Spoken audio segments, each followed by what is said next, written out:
Welcome back. I just remembered that I forgot to show you how to do a square cake, so we're going to show you really quick how to cover a square cake. Not the whole thing, but just so you get the idea. The technique for a square cake is a little bit opposite from your round one. You want to actually do one side and then the other and then the other, unlike the round one where you do the whole thing at the same level. Okay, so we've got our square cake covered here. And so first, again, I'm going to trim off some of these excess pieces.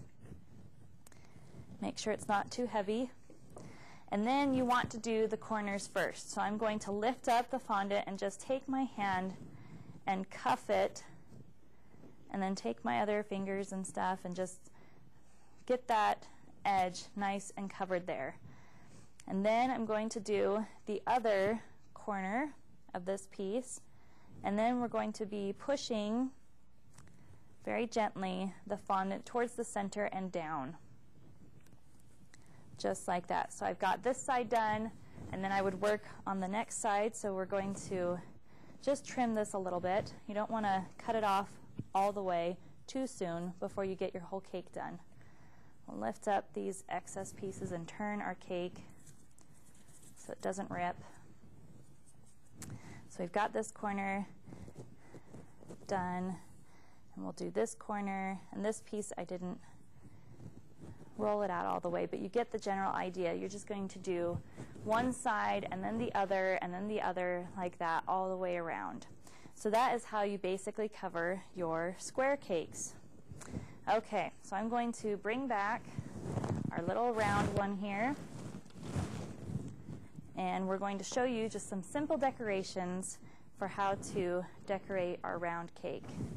Okay, so we've got some darker green here, darker green fondant, and I'm going to take this and I'm going to roll it smooth with my rolling pin. You can use a smaller one for these smaller pieces. That works just fine too.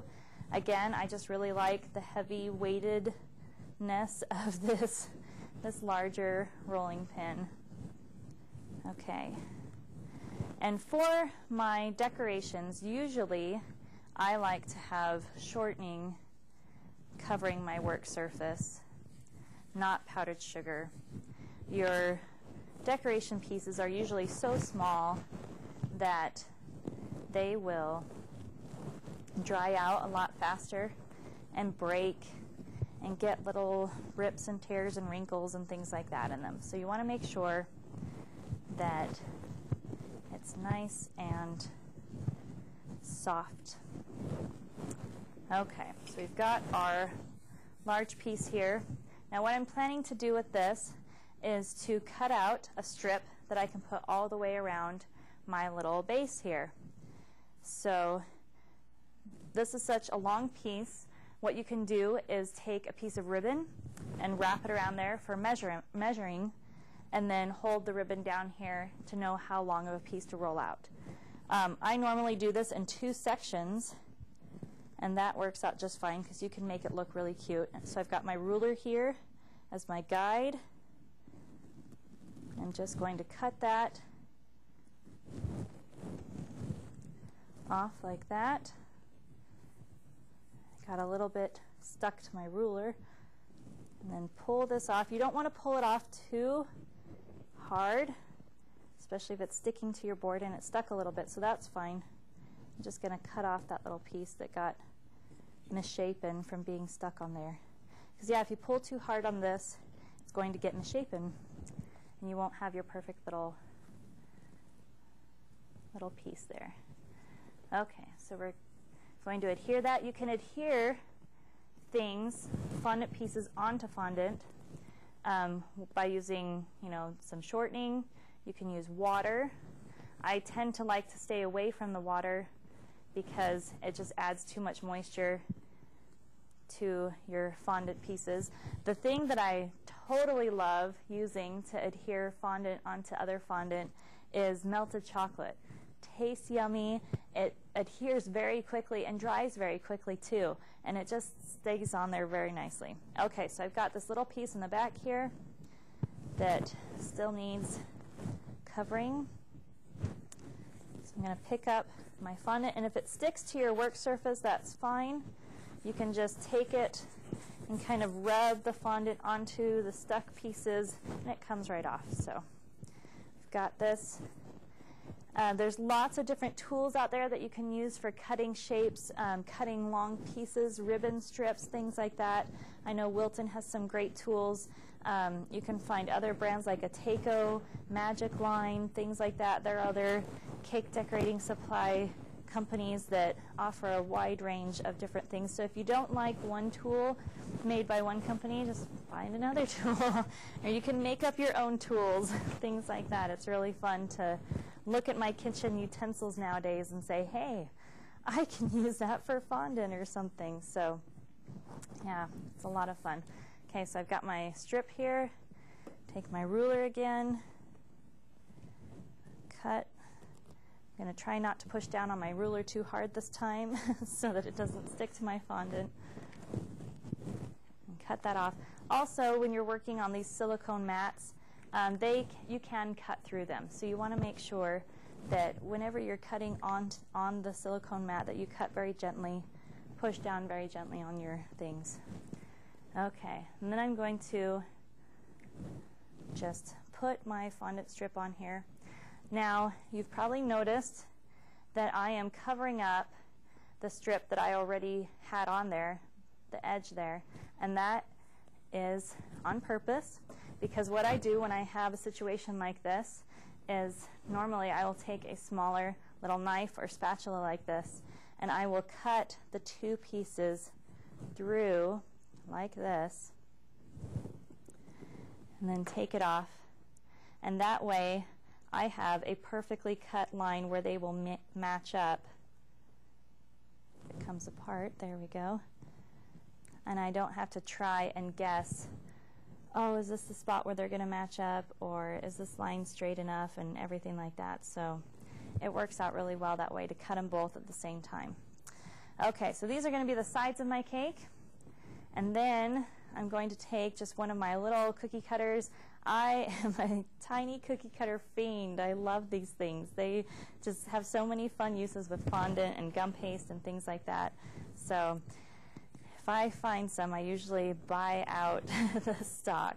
Okay, so we're going to use this little cookie cutter to make some inlays on our cake here.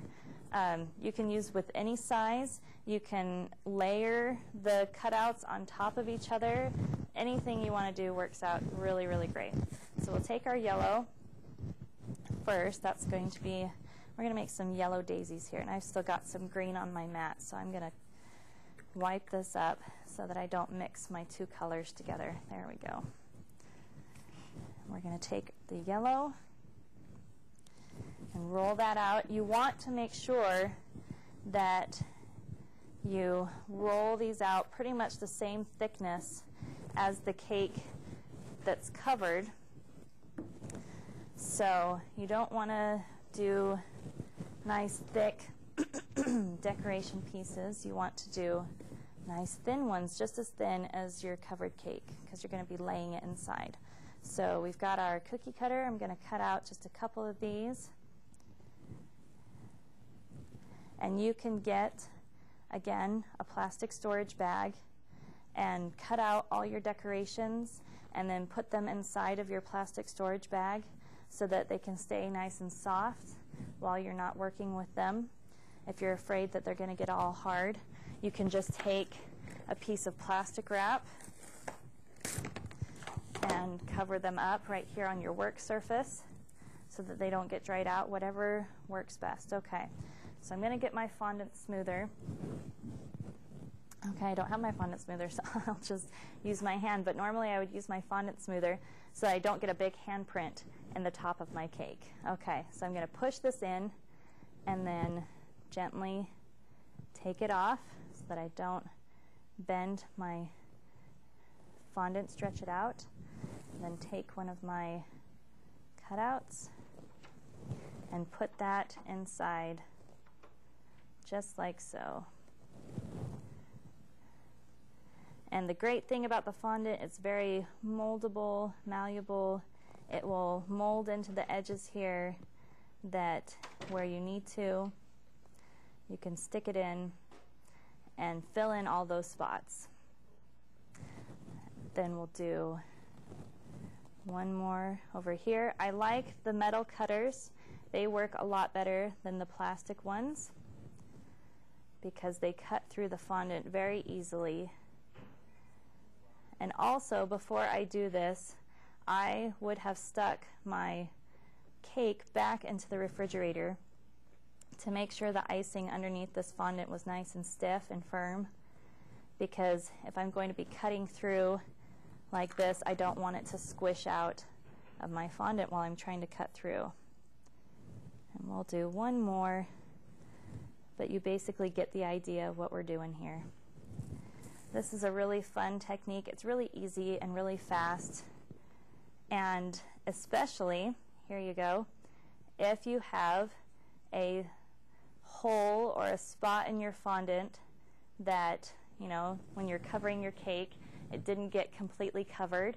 Maybe you got a little rip or tear on the edge here or something. That is the perfect spot to put one of these inlays, just to cut it out of your fondant and make sure that hole is nice and gone, and then you can stick one of your inlays in it. You can also let these dry, and then you can stick them on the top here so that they kind of stick up, stand up like that, and then you can put some stems and some leaves on top of it. That would work really great. That's a fun way to do it.